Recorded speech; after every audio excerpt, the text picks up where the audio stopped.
शिवम ने सारिका को गोद में उठाया और अपने कमरे की ओर बढ़ गया।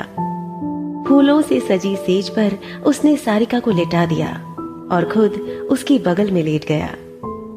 दोनों के दिल एक ही लय में धड़क रहे थे।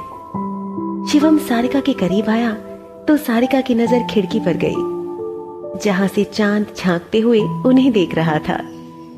शर्माकर सारिका ने खिड़की के पर्दे की डोरी खींच दी और पर्दा नीचे आ गिरा।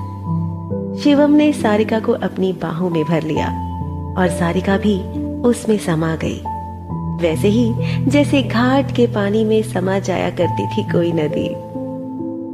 मुरारी को अन्नू मिल चुकी थी और शिवम को उसकी सारिका।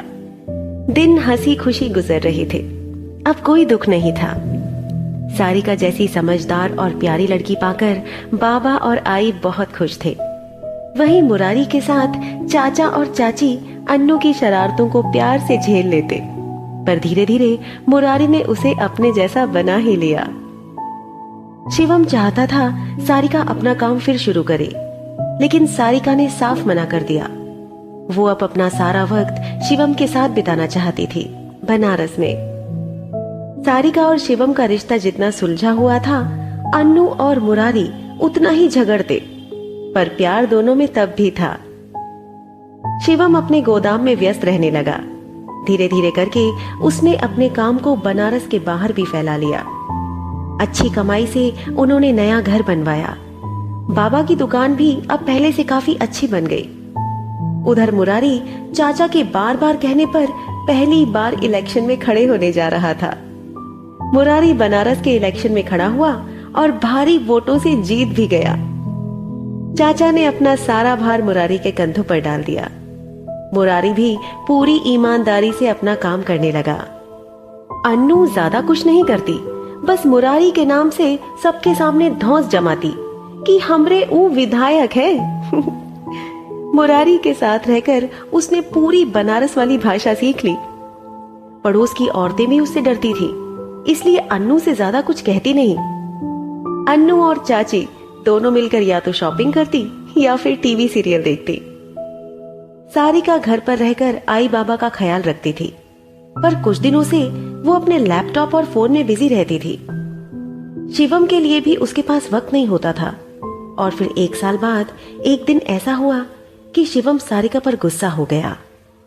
शिवम काफी देर से सारिका को आवाज लगा रहा था, पर वो फोन पर किसी से बात करने में व्यस्त थी, इसलिए शिवम को जवाब नहीं दे पाई। जब राधिका ने आकर बताया तो सारिका ने फोन रखा और जल्दी से आई, पर शिवम जा चुका था।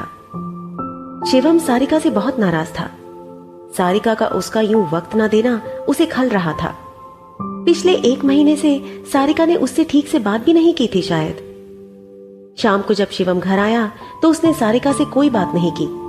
खाना खाकर सीधा बस अपने कमरे में चला आया। देर रात सारिका कमरे में आई। शिवम ने देखा तो सारिका की ओर पीट करके लेट गया।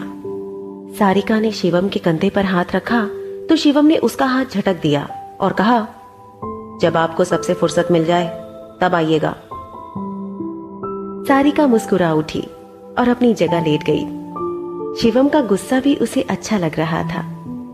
शादी के बाद शिवम ने कभी उससे किसी बात के लिए नाराजगी नहीं जताई। सारिका ने शिवम की ओर देखा और मन ही मन कहा, कल सुबह के बाद आपको हमसे कोई शिकायत नहीं होगी। अगली सुबह सारिका सबको बिना बताए बनारस में बनी एक जगह लेकर गई। आई, बाबा, राधिका, अन्नू, मुरारी और शिवम सभी साथ में थे। नाराजगी की वजह से शिवम ने पहले आने से इनकार कर दिया, तो सारिका को मजबूरन अपनी कसम देनी पड़ी और आखिरकार शिवम को साथ आना पड़ा। गाड़ी जैसे ही रुकी सभी नीचे उतरे। सारिका सबको लेकर एक बड़े से गेट के बाहर आई।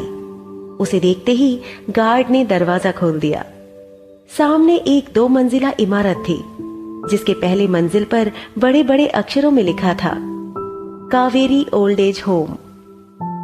सब हैरानी से उसे देख रहे थे और समझने की कोशिश कर रहे थे, पर शिवम देखते ही समझ गया और सारिका की ओर देखा। सारिका मुस्कुराई और धीरे से शिवम से कहा, आपका सपना। शिवम की आंखों में आंसू आ गए।